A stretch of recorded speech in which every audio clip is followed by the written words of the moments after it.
Hi, I'm Thea. And I'm Sammy. And you're watching The Word. For all the late night study groups at Hillman, the Title IX office has got you covered.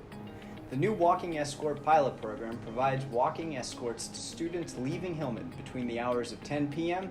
to 6 a.m., Sunday through Thursday. Students must show a PIT ID. The idea arose from concerns regarding student safety after a series of incidents during the spring 2019 semester.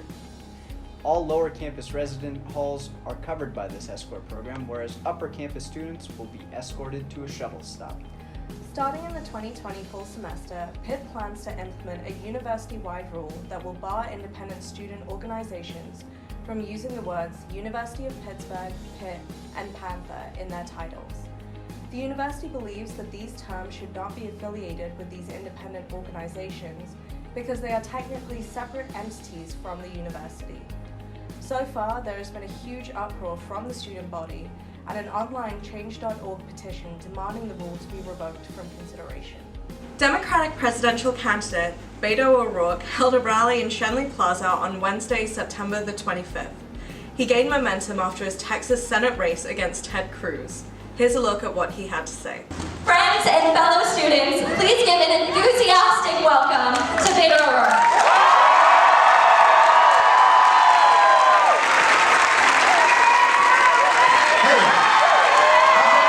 Our city of immigrants and asylum seekers and refugees and the sons and daughters of immigrants and asylum seekers and refugees is one of, if not the safest cities in the entire United States of America. So all that rhetoric about immigrants coming to invade our country, about asylum seekers, as the president called them, being animals or an infestation, predators and killers. There are children here, so I will not use the four-letter word that comes to mind.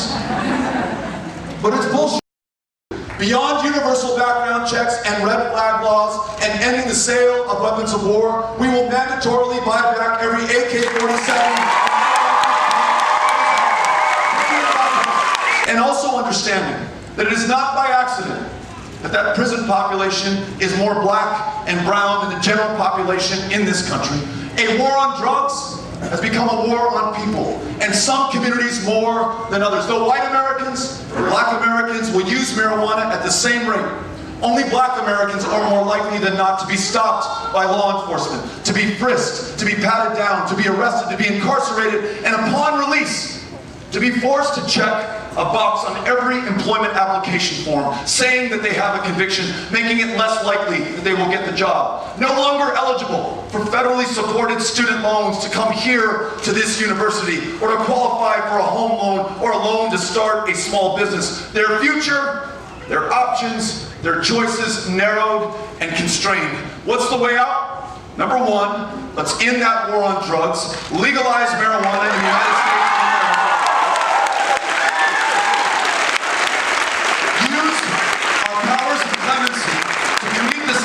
Everyone who's behind bars and expunge the arrest record of anyone arrested for possession of marijuana in this country. Pitt graduate students have an additional chance to form a labor union after the Pennsylvania Labor Relations Board found that the University of Pittsburgh administration committed unfair labor practices in order to influence the outcome of the first vote this past April. The April elections resulted in a 712 to 675 vote against unionizing. The Pennsylvania Labor Relations Board's ruling found that the university had used intimidation and misinformation, including creating the false impression that the university was creating lists in order to keep track of who was voting and what position they were voting for. The Jewish Family and Community Services, often referred to as JFCS, provides legal services for immigrants and refugees, counseling, as well as a variety of other programs for those in need in the Pittsburgh region.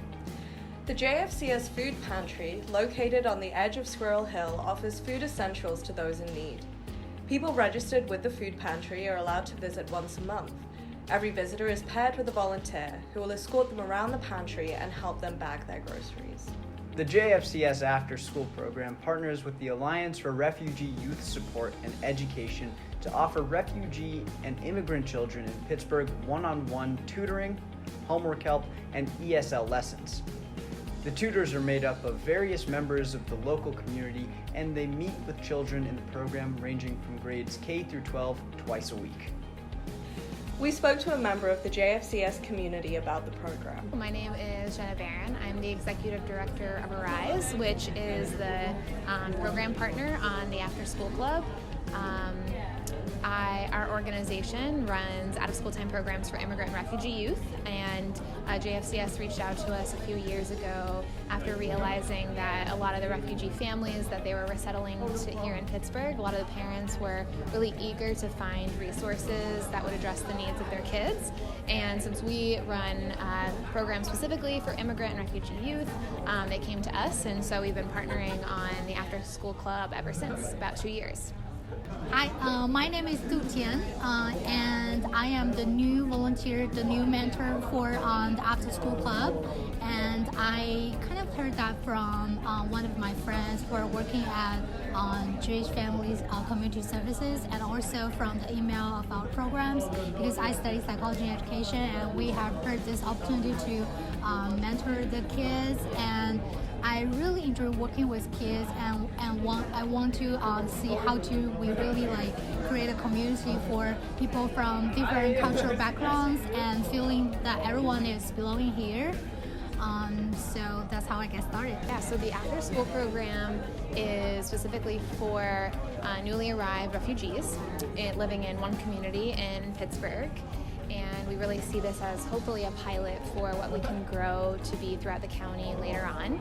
And the purpose of it is to provide immigrant and refugee youth who participate with homework help, which may seem like a pretty simple thing, but for our students who have had interrupted formal education prior to coming to the U.S., who do not speak English as their first language and are learning it for the first time, but are in schools that the dominant language is English, completing their homework is a very, very difficult task on their own, and so they get access to mentors who help them complete it on a daily basis so that they can really feel a sense of belonging and progress in the school building.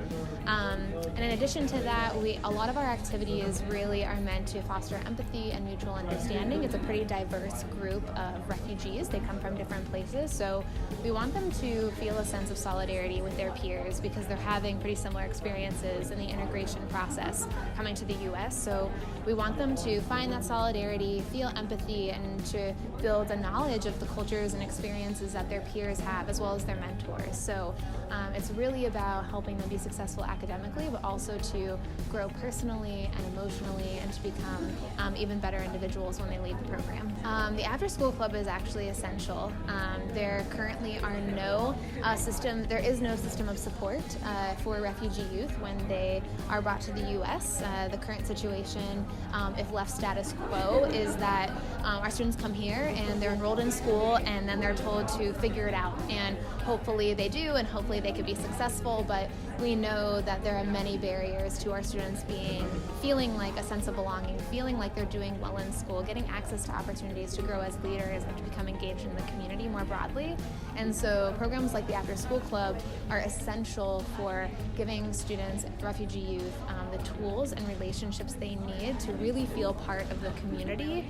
Frankly, I think without it, there's a lot more risks, and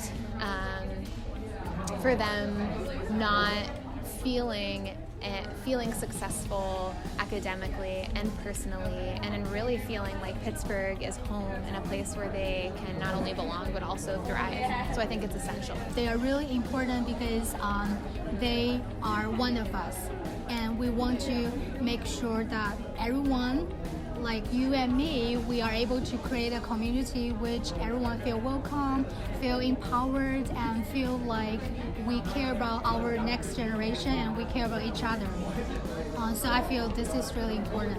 JFCS has a volunteer coordination program that is phenomenal.